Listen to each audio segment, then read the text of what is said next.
আজি আমি উপস্থিত আছোঁ এটা গণেশ মন্দিৰ, এটা ঐতিহাসিক হাতীশিলা শ্ৰী শ্ৰী গণেশ মন্দিৰত আমি উপস্থিত হৈছোঁ আৰু এই মন্দিৰৰ বিষয়ে জানিবলৈ আজি এই মন্দিৰ ভাগত আমি উপস্থিত হৈছোঁ। আহক আমি ভিতৰলৈ সোমাই গৈ মন্দিৰৰ ভিতৰ চৰাটোও দৰ্শন কৰোঁ, লগতে এই মন্দিৰৰ তাৎপৰ্যখিনি আপোনালোকৰ ওচৰত ব্যাখ্যা কৰিবলৈ চাওঁ। আহক। নমস্কাৰ, আজি আমি উপস্থিত আছোঁ হাতীশিলা মন্দিৰ। হাতীৰ দৰে শিল বা সুৰডাল হাতীৰ শিলৰ দৰে। এই গোটেই শিলৰ মাজত এয়া যি দেখিছে, এয়া হাতী এটাৰ দৰে দেখিবলৈ পায়, সেইকাৰণে হাতীশিলা মন্দিৰ বুলি কোৱা হয়। এই মন্দিৰটো অৱস্থিত পানীখাইটি, গুৱাহাটীৰে কামৰূপ মহানগৰীৰ অন্তৰ্গত পানীখাইটি নামৰ এঠাইত এই মন্দিৰটো অৱস্থিত। আৰু এই মন্দিৰটোনো কেনেকৈ হাতীশিলা হ'ল, এই গোটেই কথাখিনি জনাবলৈ, আপোনালোকৰ ওচৰত অৱগত কৰাবলৈ এই মন্দিৰৰ যিজন পূজাৰী, এই মন্দিৰৰ পূজাৰীজনৰ পৰাই আমি জানিবলৈ লৈছোঁ কেনেকৈ এই মন্দিৰটো হাতীশিলা হ'ল। এইটোতো আপুনি দেখিছে, হয়, এই সুৰটো, হয়, এই সুৰটোক লৈ এই জেগাখনৰ নাম হাতীশিলা। হয়, এইটো ইতিহাসটো সম্পূৰ্ণ মই নাজানো, কাৰণ মোৰ ইয়াত অহাৰ আজি 25 বছৰ। হয়, গতিকে 25 বছৰৰ ভিতৰত মই যিখিনি প্ৰাপ্তবয়সস্থ মানুহ পাইছোঁ, তেওঁলোকৰ মুখৰ পৰা মই জনামতে যে হাতীয়ে পানী খাব আহি ইয়াত শিলামূৰ্তি হৈ ফাঁচি গৈ যোৱা বুলি তেওঁলোকে কৈছে। আৰু এইটো অত্যন্ত জাগ্ৰত। ইয়াৰ ওচৰত কোনোবাই কিবা মানস কৰিলে এইটো ফলৱতী হয়, আৰু সেনেকৈ এই জেগাখিনি উন্নত হৈছে। আৰু ইয়াৰে তলেদি এটা সুৰংগ আছে, এই সুৰংগটোদি সোমাই গৈ তলত এটা শিৱলিংগ আছে, শিৱলিংগটো পাই যায়। আৰু ইয়াত সদায় নিত্য পূজা পাঠ হয় আৰু সদায় ভোগ দিয়া হয়।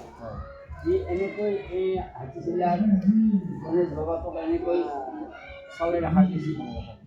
আৰু ব্ৰহ্মপুত্ৰৰ ঠিক বুকুতে এই হাতীশিলাটো, ইয়াত মানে এইখিনি জেগা খুব পিকনিক প্লেচ, ইয়াত অগণন পিকনিক খোৱা মানুহ আহে আৰু সেইবিলাকে আহি এই গণেশ বাবাটো দৰ্শন কৰে। আৰু বহুত দূৰ দূৰণিৰ মানুহেও এইটো মোবাইলত পাই চাবলৈ ইয়ালৈ আহে, বা পৰ্যটকো বহুত আহিছে, আহি এইটো লৈ গৈছে, যাই চাইছে। গতিকে এইটোক লৈ এই জেগাখিনিৰ নাম হাতীশিলা, এই গাঁওখনৰ নামো হাতীশিলা, পাহাৰখনো হাতীশিলা পাহাৰ। এইটো মই জনাত এইখিনিটো এনেকৈয়ে আছে। এই মন্দিৰ ভাগত চৰকাৰীভাৱে কিবা অনুদান পাইছেনে আজিলৈকে? চৰকাৰীভাৱে অনুদানৰ ভিতৰত আমাৰ মাননীয় সৰ্বানন্দ সোণোৱালৰ দিনত অসম দৰ্শন এটা আঁচনিৰ অধীনত অলপ পইচা পোৱা গৈছে। তাৰে এটা ঘৰ বনাইছে, লেট্ৰিন বাথৰুম বনাইছে ইয়াৰে কমিটিয়ে। আৰু বাকী এইবিলাক যিখিনি দেখিছে, এইখিনি প্ৰায় ৰাইজৰ দান বৰঙণিতে, ৰাইজৰ অনুদানতে এইবিলাক হৈছে। অতি পৰিতাপৰ কথা, যিহেতু এখেতে কৈছে সৰ্বানন্দ সোণোৱালৰ দিনত অলপ অসম দৰ্শনৰ আঁচনিৰ অধীনত কিবা মাত্ৰ অলপ অনুদান পাইছে, যি অনুদানেৰে তেওঁলোকে লেট্ৰিন বাথৰুম মাত্ৰ নিৰ্মাণ কৰিব পাৰিছে।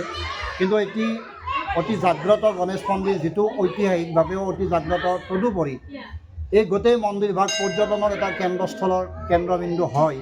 কিন্তু এনেকুৱা এটা স্থলত এনেকুৱা এটা মন্দিৰ মাত্ৰ অসম দৰ্শনৰ আঁচনিত অন্তৰ্ভুক্ত হোৱাটো আমাৰ কাৰণে অতি পৰিতাপৰ কথা।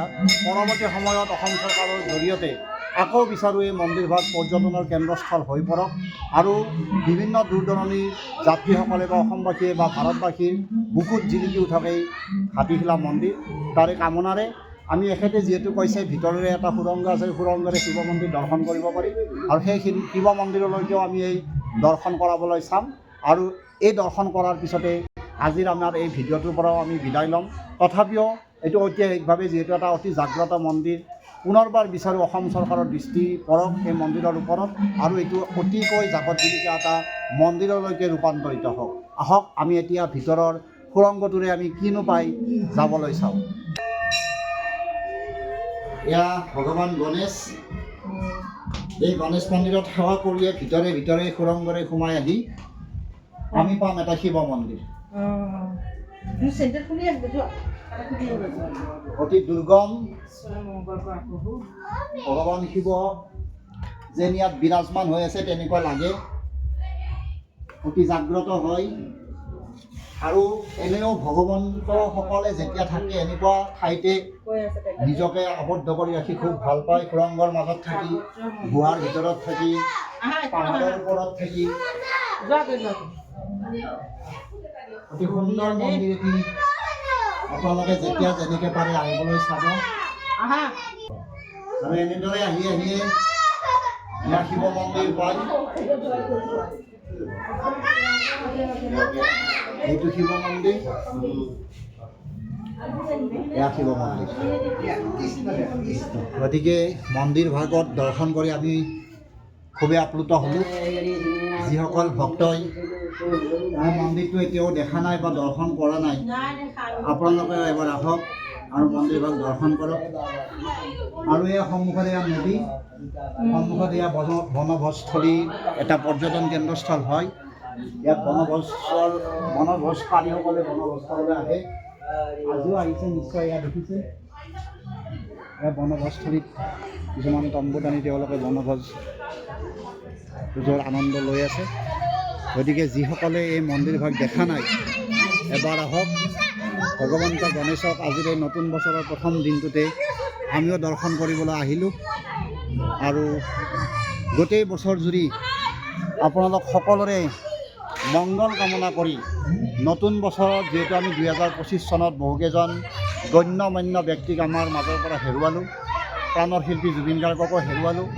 গতিকে আগন্তুক নতুন বছৰ 26 চনটো সকলোৰে কাৰণে মংগলময় হওক আৰু 26 চনত প্ৰত্যেকজন ভক্তই নিজৰ আশা কৰা ধৰণেৰে ফলবিলাক পাবলৈ সক্ষম হওক, তাৰে কামনাৰে সকলোকে নতুন বছৰৰ শুভেচ্ছা জনাই আজিৰ এই ভিডিঅ'টোৰ পৰা বিদায় মাগিছোঁ। নমস্কাৰ।